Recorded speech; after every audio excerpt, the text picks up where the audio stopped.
मोठं कुणी राहू द्या महाराज त्याच्यावर ते दिसायला लागलं. ह्या मोबाईलनं आमचं तारुण्य खाल्लं, ह्या मोबाईलनं आमची पोरं अडाणी केली, ह्या मोबाईलनं आमच्या पोरांचं शिक्षण बर्बाद केलं, ह्या मोबाईलनं आमच्या पिढ्या बर्बाद केल्या. त्याच्यात कामाच्या 4 गोष्टी आहेत आणि बिनकामाच्या म्हणण्यापेक्षा विषारी लाखो गोष्टी आहेत. असो तुम्ही म्हणताल मोबाईलकडे अचानक कसं काय गेलं, मी सोडतच नाही. तुम्ही किती हाका, मी कुठ्या धरते, कुठं आहे, या कुट्याला धरून आगम म्हणजे कुठं असतं, या कुट्याला सोडतच आहे. असं गोल फिरून तिथंच काय गेलं. छत्रपती शिवरायांच्या आईने म्हणजे राजमाता जिजाऊने रामायण महाभारतातल्या गोष्टी सांगितल्या. सर्व धर्मांच्या चांगल्या गोष्टी छत्रपती शिवरायांना सांगितल्या. म्हणून छत्रपती शिवरायांकडून कधी कुठल्या वेगळ्या जातीवर अन्याय झाला नाही, कधी कुठल्या वेगळ्या धर्मावर अन्याय झाला नाही. एवढंच काय की कट्टर शत्रू असलेला औरंगजेब सुद्धा काय म्हटला, अय अल्लाह तेरे जन्नत के दरवाजे खुले रख, माँ बहन की इज्जत करने वाला तेरे दरवाजे पे आ रहा है. काय दुश्मन वेळे म्हणला आनंद व्हाव.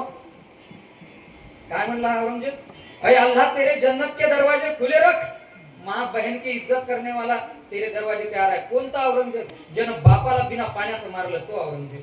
ज्यानं स्वतःचे 4 भाऊ कापले दाराशिको सहित तो औरंगजेब. आणि म्हातारपणी टोप्या विनत बसला आणि त्याचं म्हातारपणच सांगतात आम्हाला, तारुण्य कोणी सांगत नाही. असो छत्रपती शिवरायांना रामायण महाभारतातल्या गोष्टी राजमाता जिजाऊने सांगितला. मी धन्य मानतो की त्या काळी मोबाईल नव्हता. आमच्या घरात छत्रपती जन्माला येत नाही, आमच्या घरात वारकरी जन्माला येत नाही, कारण आमची जिजाऊ मोबाईलवर जास्त आहे महाराज. ध्यान देऊन बघा. बरं नवऱ्याचे असं अवघड झालंय महाराज, एवढं अवघड झाले, त्या मालिकेचा टाइम आणि जेवायचा टाइम एकच झालाय. हसल्यावर आधी बाया हसल्या सगळ्या, बरोबर का? बरोबर नवऱ्याचा 7:30-8चा जेवायचा टाइम, त्याच टायमाला मालिका मान वळवळू टीव्ही बघत महाराज चपाती मान हसी, नंतर पट्टा बसला तिच्या मानाला. काय करावं?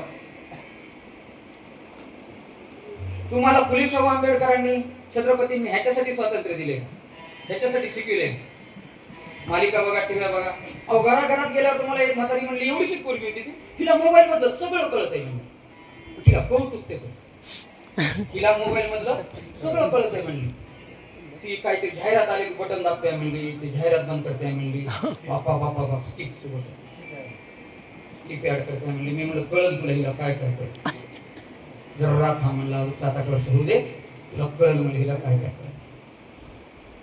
का नाही आमच्या घरातले संस्कार?